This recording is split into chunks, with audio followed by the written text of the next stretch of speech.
تربیت تو ہر انسان کر رہا ہے اس زمانے میں، کون نہیں کر رہا ہے؟ ان تربیت دو طرح کی ہوتی ہے، ایک تربیت ظاہری اور ایک تربیت باطنی۔ ظاہری تربیت یہ ہے کہ اس کی کھانے پینے کا اچھی طرح سے خیال رکھا جائے، اس کے کپڑے کا خیال رکھا جائے، اس کے دوستوں پہ نظر رکھی جائے کہ کون اس کے دوست ہیں، کس طرح کے اس کے دوست ہیں، اس کی پڑھائی پہ نظر رکھی جائے کہ وہ کس طرح سے تعلیم حاصل کر رہا ہے، کس طرح سے پڑھ رہا ہے۔ ماشاءاللہ ان چیزوں کو تو ہمارے معاشرے میں لوگ اچھی طرح سے ادا کرتے ہیں۔ گاڑی کے آنے سے پہلے بچے کو تیار کر کے کھڑے رہتے ہیں، اس کو اچھی اچھی باتیں بتاتے ہیں کہ تم آگے چل کے ترقی کیسے کرو گے، کس طرح سے تم شاندار بزنس مین بن سکتے ہو، کس طرح سے شاندار دکاندار بن سکتے ہو، ساری چیزیں اس کو سمجھائی جاتی ہیں۔ اور ایک ہے باطنی تربیت، کہ اس کو اچھے عقیدے کی تعلیم دی جائے، اچھے اعمال کی تعلیم دی جائے، اچھے اخلاق کی تعلیم دی جائے۔ اب آپ کہیں گے کہ عقیدہ تو ہمارے مدرسے میں مولوی کے بعد پڑھایا جاتا ہے، چھوٹے چھوٹے بچوں کو عقیدے کی تعلیم کیسے دے دیں گے؟ دے سکتے ہیں آپ۔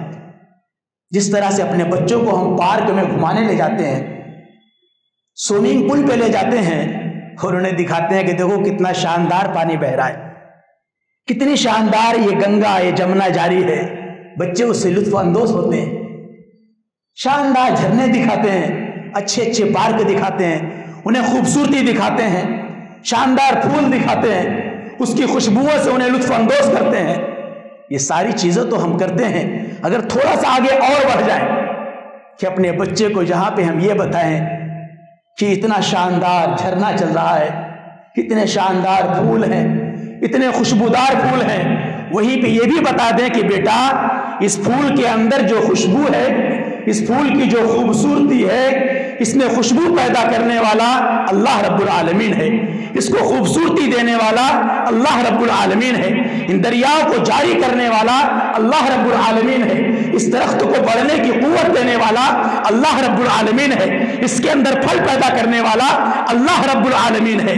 ہم گھر سے کام، گھر کے اندر کھانا بنتا ہے، ہماری مائیں بہنیں شاندار کھانا بناتی ہیں، ہم کہتے ہیں بیٹا تمہاری ماں نے بڑی محبت سے بنایا ہے، اس کو کھاؤ، لیکن اس کے ساتھ ساتھ یہ بھی بتا دیں کہ بیٹا اس کھانے کے بعد بھوک کو ختم کرنے والا اللہ رب العالمین ہے، اور جو پیسہ ہم کما کر کے لائے ہیں وہ سارے رزق کو عطا کرنے والا اللہ رب العالمین ہے۔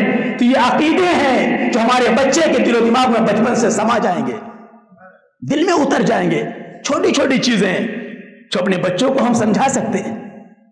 خیر وہ کسی کو کنکری مارتا ہے، کسی کا مذاق اڑاتا ہے، کسی کی ہنسی کرتا ہے، تو اس کو ہم پیار سے محبت سے سمجھا سکتے ہیں۔ چھوٹی چھوٹی باتیں اللہ کے رسول صلی اللہ تعالی علیہ وسلم نے سکھائی ہیں۔ حضرت ابن ابی سلمہ فرماتے ہیں کہ میں ایک مرتبہ حضور صلی اللہ تعالی علیہ وسلم کے ساتھ بیٹھا ہوا تھا۔ جن چیزوں کو بچہ سمجھ کر کے چھوڑ دیتے ہیں اور توجہ نہیں دیتے، وہی چیزیں بعد میں اس کے لیے نقصان دہ ہوتی ہیں۔ اللہ کے رسول تشریف فرما ہے، صحابی فرماتے ہیں کہ میں بھی بیٹھا ہوا تھا، کبھی یہاں سے کھاتا، کبھی وہاں سے کھاتا، کبھی آگے سے کبھی پیچھے سے، ہر طرف سے ہاتھ بڑا بڑا کے کھاتا۔ بچوں کی عادت ہوتی ہے یہ، ہمارے بچے بھی ناشتہ لگا دیں آپ، چاہے کھانا لگا دیں، یہاں وہاں سے کھاتے رہیں گے۔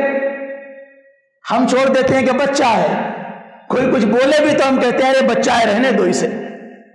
آج آپ محبت میں چھوڑ رہے ہیں، حقیقت میں یہ محبت نہیں ہے، یہ پیار نہیں ہے۔